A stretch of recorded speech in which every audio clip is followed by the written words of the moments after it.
Hello again, Sagittarius. It's April 2017. Dadhichi here.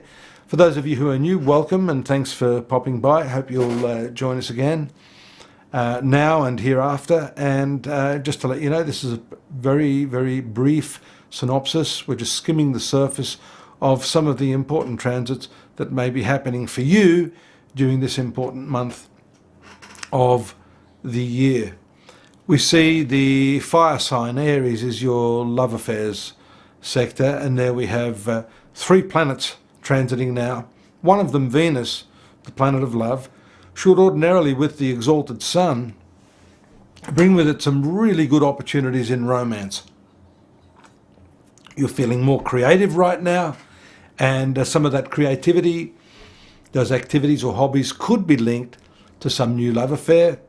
Or if you're already in a relationship, just the penny could drop and you could both realise that there's something you both enjoy doing together, which can bring you closer together as a couple. The one thing, on the 3rd, we see Venus in its retrograde movement moving out of this 5th house into your 4th house. So there's a strong domestic flavour about this planetary retrogression. You've heard of retrograde Mercury. Well, that also happens on the 10th. But prior to that, Venus moving back into your 4th house of family affairs, property, housing, domestic issues. There could be expenditure in that area of your life. And that could be pretty big too, because Venus rules your 6th house of debts. So when that debt planet is transiting backwards in retrogression, it's empowered. Many astrologers aren't aware of the fact that the retrogression does produce some intense results. It empowers the planet, it accelerates its power, and being the ruler of the 6th house of debt, it indicates debts in those particular areas that it's travelling, namely the family, mother, domestic issues, housing, refurbishment. It's an artistic and it's a design planet. So for some of you, this could be the time when you remodel your house, redecorate, refurbish and regenerate. 4th house is also your peace of mind. You know, they say home is where the heart is. So I've always taken the 4th house to retain some element of one's own peace of mind. Having Venus transit back through there, it may be indicating to you that there could be areas within yourself that can be improved and looked upon. Ways of dealing with your family, in particular the 4th house has to do with your mother. What is it in those areas of your life that has been holding you back and precluding you from having the happiness that you really, really ought to have? That's the big question for you. There is a full moon taking place in the sign of Libra this month. Excellent for friendships. That takes place on the 11th.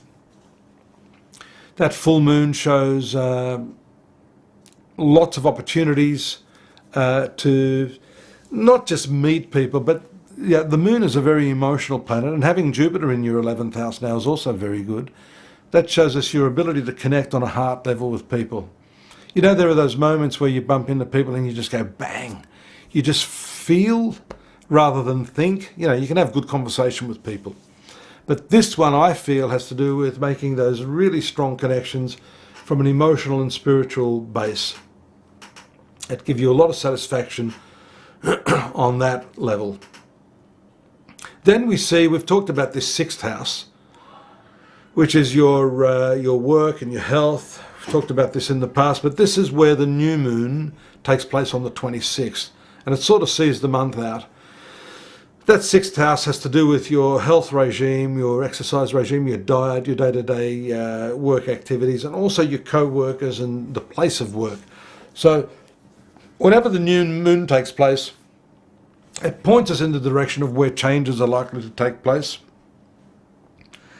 And also the fact that you've got Mars there right now, it shows that these changes won't be necessarily slow, although they're in the slow and plodding sign of Taurus. But the fact that Mars is there means that you will want to act quickly and decisively once you identify what those changes need to be.